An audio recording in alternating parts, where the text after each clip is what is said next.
अस्सलामु अलैकुम वरहमतुल्लाहि वबरकातुहु। नहमदुहु व नुसल्ली व नुसल्लिमु अला रसूलिहिल करीम, अम्मा बाद। मुअज़्ज़ज़ तलबा व तालिबात, आज की क्लास में हम इंशाअल्लाह कुछ नमाज़ों के हवाले से बात करेंगे जो फ़र्ज़ी नमाज़ों के अलावा हैं, मसलन वितर और इसी तरह इशराक की नमाज है या दीगर जो नफली नमाज़ें हैं। तो सबसे पहले हम जुमे के हवाले से बात करेंगे, जुमा और जुमे की नमाज, क्योंकि जुमा और जो जुमे की नमाज है ये मरीज़ औरत, नाबालिग लड़का और ग़ुलाम, इनके सिवा हर मुसलमान पर फ़र्ज़ है। तो इसलिए हम सबसे पहले जुमा के मसाइल के हवाले से कुछ बातें पढ़ेंगे। अल्लाह ताला कुरान मजीद में सूरा जुमुआ की आयत नंबर 9 में इरशाद फरमाते हैं कि या अय्युहल्लज़ीना आमनू इज़ा नूदिया लिस्सलाति मिन यौमिल जुमुआ फसअू इला ज़िक्रिल्लाहि व ज़रुल बैअ ज़ालिकुम खैरुल लकुम इन कुंतुम तअलमून।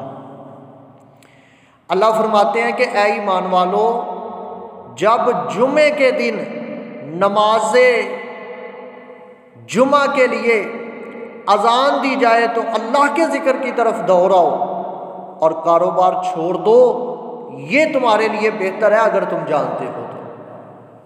यानी जब जुमे के लिए अज़ान दी जाती है तो फरमाया अपने कारोबार, अपनी मसरूफियात को तर्क करके तो मस्जिद के अंदर जाकर जुमे का खुतबा सुनो और नमाज जुमा पढ़ो।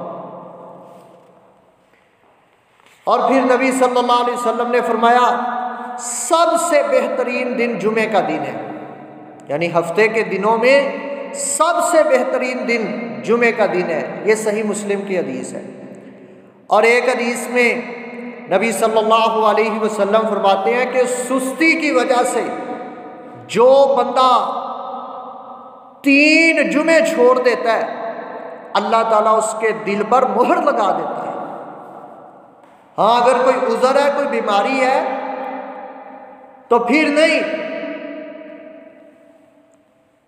बग़ैर किसी वजह के जो बंदा 3 जुमे छोड़ता है, नबी सल्लल्लाहु अलैहि वसल्लम ने फरमाया अल्लाह ताला उसके दिल पे मोहर लगा देता है। इसी तरह जुमे के दिन गुस्ल करना चाहिए। बुखारी और मुस्लिम के अंदर यह हदीस है। बाज़ मुहद्दिसीन ने जुमे के दिन का जो गुस्ल है इसको फ़र्ज़ करार दिया है। इसी तरह जुमे के दिन तेल लगाना चाहिए, खुशबू लगानी चाहिए, मिसवाक करनी चाहिए। और फिर बुखारी में आता है कि जुमे के दिन जो आपके पास अच्छा लिबास मुयस्सर है वो पहनो। साफ सुथरा अच्छा लिबास जुमे के दिन पहनना चाहिए। इसी तरह सुनन अबी दाऊद, तिरमिज़ी और निसाई की एक हदीस है जिसमें आपने फरमाया जो बंदा जुमे वाले दिन अच्छी तरह गुस्ल करे, ये पहली बात है कि अच्छी तरह गुस्ल, नंबर 2 पैदल चलकर मस्जिद जाए, नंबर 3 इमाम के करीब होकर तवज्जो से खुतबा सुने और कोई लगो बात ना करे। तो ये जो बंदा ये काम करता है ना, 4 गुस्ल करना, पैदल चलकर मस्जिद जाना, इमाम के करीब होकर तवज्जो से खुतबा सुनना और कोई भी लगो बात ना करना, तो नबी सल्लल्लाहु अलैहि वसल्लम फरमाते हैं उस बंदे को हर कदम पर 1 साल के रोज़ों का और उसकी रातों के क़याम का सवाब मिल जाता है। यानी जितने कदम वो घर से मस्जिद की तरफ चल के गया है, मसलन अगर 100 कदम भी वो चल के मस्जिद की तरफ गया है तो फरमाया उसको 100 साल रोज़े रखने का और 100 साल उन रोज़ों की रात क़याम करने का अल्लाह ताला इसको सवाब अता फरमाते हैं। ये कोई छोटा अमल नहीं है। और फिर नमाज जुमा के लिए जल्दी जाना चाहिए। हमारे यहाँ क्या होता है कि जब जुमा ख़त्म होने वाला है, बस जमात खड़ी होने वाली है नमाज के लिए, तो लोग उस वक़्त जाते हैं, पहले अपनी मसरूफियात के अंदर मशगूल रहते हैं। ये बिल्कुल हरकत ठीक नहीं है। नबी सल्लल्लाहु अलैहि वसल्लम फरमाते हैं, जो शख्स गुस्ल करके पहले जाता है, पहली घड़ी के अंदर जाता है, अल्लाह ताला उसे अपनी राह में ऊँट की कुर्बानी करने का सवाब देता है। और जो बंदा दूसरी घड़ी में मस्जिद के अंदर दाखिल होता है जुमे वाले दिन, फरमाया अल्लाह उसको गाय की कुर्बानी का सवाब देते हैं। और तीसरी घड़ी में जो बंदा दाखिल होता है जुमे वाले दिन मस्जिद में, अल्लाह ताला उसको मेंढा कुर्बान करने का अजर देते हैं। और जो बंदा चौथी घड़ी में आता है, वो अल्लाह की राह में मुर्गी देने का जो है ना सवाब पा लेता है। और जो बंदा पाँचवीं घड़ी में मस्जिद के अंदर आता है, वो अल्लाह की राह में एक मुर्गी का जो अंडा होता है उसको खर्च करने का सवाब जो है ना हासिल करता है। फिर जब इमाम खुतबा देने के लिए आता है, तो फरिश्ते अपने जो दफ्तर, जो कापियाँ उन्होंने रजिस्टर पकड़े होते हैं, उनको लपेट कर खुतबा सुनने लग जाते हैं। पता चला जब इमाम खतीब खुतबा देना शुरू कर देता है, तो फिर वो जिन फरिश्तों की ड्यूटी लगी है उस मस्जिद के दरवाज़ों पे खड़े होकर जो नोट कर रहे होते हैं आने वालों के नाम, अब वो क्या करते हैं, जैसे खतीब ने खुतबा देना शुरू किया वो रजिस्टर बंद करके बैठ जाते हैं। पता चला जो जुमा के दिन जुमा शुरू होने के बाद मस्जिद के अंदर आते हैं, उनकी हाज़िरी नहीं लगती, बल्कि वो गैर हाज़िर है। जुमा उनका हो जाएगा, लेकिन उनकी हाज़िरी वाले रजिस्टर पे उनकी हाज़िरी नहीं लगती। और इसी तरह सुनन नबी दाऊद और सुनन निसाई में हदीस है कि अगर ईद और जुमा एक दिन ही आ जाए, यानी जुमे वाले दिन ईद आ जाए, छोटी ईद या बड़ी ईद, तो उस दिन जुमा पढ़ने की रुख्सत है। जो शख्स ईद पढ़कर नमाज जुमा को ना आए, उसके लिए रुख्सत है। और नबी सल्लल्लाहु अलैहि वसल्लम अबू बकर और उमर रज़ियल्लाहु अन्हुमा के दौर में जुमा की जो अजान है वो उस वक़्त ही होती थी जब इमाम खतीब मिंबर के ऊपर बैठ जाता था, यानी एक अजान होती थी। ये दूसरी अजान जो है ये सैयदना उस्मान रज़ियल्लाहु अन्हु के दौर में शुरू हुई थी। बहरहाल बेहतर यही है कि एक अजान दी जाए। नमाज जुमा की अदायगी से पहले इमाम 2 खुतबे खड़े होकर देगा और 2 खुतबों के दरमियान बैठेगा, यानी एक खुतबा दे के बैठेगा, फिर उठ के दोबारा खुतबा देगा खड़े होके। ये सही मुस्लिम की हदीस है।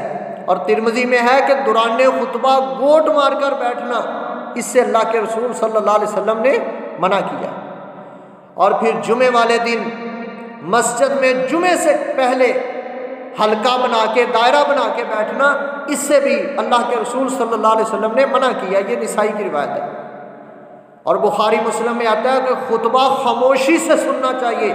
जब खतीब खुतबा दे रहा है आपस में बात नहीं करनी, बल्कि यहाँ तक कहा कि जो बात कर रहा है उसको खामोश भी नहीं करवाना, बस आप खामोशी के साथ आपकी जो पूरी तवज्जो है वो खतीब की तरफ होनी चाहिए।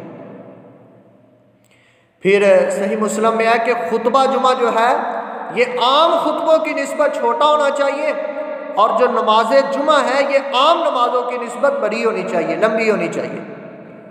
और फिर खुतबा जुमा में हाथ उठाकर दुआ करना, ये भी अल्लाह के रसूल सल्लल्लाहु अलैहि वसल्लम से साबित है। और जुमा की नमाज 2 रकअतें होती हैं। जुमा के दिन जुमा की जो नमाज है, खुतबा पहले होगा, उसके बाद 2 रकअत नमाज पढ़ेंगे। और ये जोहर की नमाज फिर पढ़ने की ज़रूरत नहीं है। हाँ, जिसका जुमा रह गया, जुमे की नमाज भी नहीं वो पढ़ सका जमात के साथ और ना खुतबा सुन सका है, अगर खुतबा नहीं सुना, नमाज पढ़ ली तो जुमा हो जाएगा। लेकिन अगर उसकी नमाज भी रह गई है जुमे की, फिर वो उसकी जगह पे जोहर की नमाज पढ़ेगा।